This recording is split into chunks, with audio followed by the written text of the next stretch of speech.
ഇവിടുത്തെ നല്ല അടിച്ച മാവറി ചായ ഇതേപോലത്തെ പൊരിക്കടികളും തിന്നണമെങ്കിൽ വന്നോളി മക്കളെ ഉമ്മീസ്കാർക്ക് ഗലാലിലുണ്ട്. അതെല്ലാം നിങ്ങളുടെ ഇവിടുത്തെ സ്പെഷ്യൽ ആണെങ്കിൽ ഒന്ന് വിളിച്ചിട്ട് മുൻകൂട്ടി ബുക്ക് ചെയ്തിട്ട് തരണം. ഈ ചൂട് ബണ്ണ് പൊറാട്ട മക്കളെ എടുത്തിട്ടുണ്ടല്ലോ. ഇതെന്താ സാധനം തരുമോ? ബഹ്റൈനിൽ നിങ്ങൾ എവിടെയും കിട്ടിയിട്ടുണ്ടാവില്ല. വിഴിഞ്ഞം ചിക്കൻ ഫ്രൈ അതിന്റെ ഇതും കൂടി കൂട്ടിട്ടുണ്ട് സാറേ.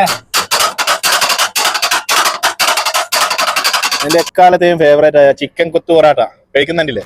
വീഡിയോ എടുക്കാനുള്ള ഒറ്റ കാരണത്താല ഞാൻ എന്റെ സീറ്റ് ഒഴിവാക്കി കൊടുത്തിട്ട് അവരെ കൊണ്ട് തീറ്റിക്കാണ്. മക്കളെ തീർക്കല്ലിട്ടാ. അടുത്ത ബീഫും വന്നിട്ടുണ്ട് മക്കളെ. അന്ന് നമ്മൾ ഇന്ന് ഓംപ്ലേറ്റിന് പകരമായിട്ട് ഇവരെല്ലാം കൊണ്ടുവന്നിട്ടുണ്ട്. അപ്പൊ അന്ന് നേരം വൈകി കിട്ടിയില്ല എന്ന് കമന്റ് ഇട്ടവർക്കൊക്കെ സാധനം എല്ലാം കിട്ടിയിട്ടുണ്ട്. അപ്പൊ ഓംപ്ലേറ്റ് ആയി, ചിക്കനായി, ബീഫും ആയി. ഇനി എന്തെങ്കിലും ബാക്കിൻ്റെ ഇന്നേ വരെ ലോകത്തൊരു വ്ളോഗർമാരും ചെയ്യാത്ത ഒരു ഐറ്റം ബീഫ് മൾഗോദര. ഏകദേശം 1 മണിക്കൂറോളം കുക്ക് ചെയ്തുണ്ടാക്കിയ ഒരു ഐറ്റം ആണത്. ഞാൻ തന്നെ ഇത് ആദ്യമായിട്ടാണ് ടെസ്റ്റ് ചെയ്യുന്നിട്ടാ. ഇങ്ങനെ ഒരു സംഭവം ഉള്ളതാണ് ഞാൻ ആദ്യമായിട്ട് തന്നെ അറിയുന്നത്. അത് ടേസ്റ്റ് ചെയ്തിട്ട് പറയാം. 1 മണിക്കൂറൊക്കെ കുക്ക് ചെയ്തതിനുള്ള കാര്യം ഉണ്ട് കേട്ടോ. സംഭവം ക്വാളിറ്റി ഉണ്ട്, ക്വാണ്ടിറ്റി ഉണ്ട്. 1.2 ഉള്ളത് ഇതുവരെ കേൾക്കാത്ത രണ്ടാമത്തെ ഐറ്റം മസാല പൊറോട്ട. ഇങ്ങനെയൊക്കെ കേൾക്കണം തന്നെ നമ്മൾ ഇവിടെ നേരെ പോരി ഗലാലിലെ ഉമ്മീസ് കറക്കിലോട്ട്. ഇത് കാണാത്തവരും കേൾക്കാത്തവരുണ്ടെങ്കിൽ എല്ലാവർക്കും അയച്ചു കൊടുത്തോളി. അപ്പൊ സീ യു ഗൈസ്.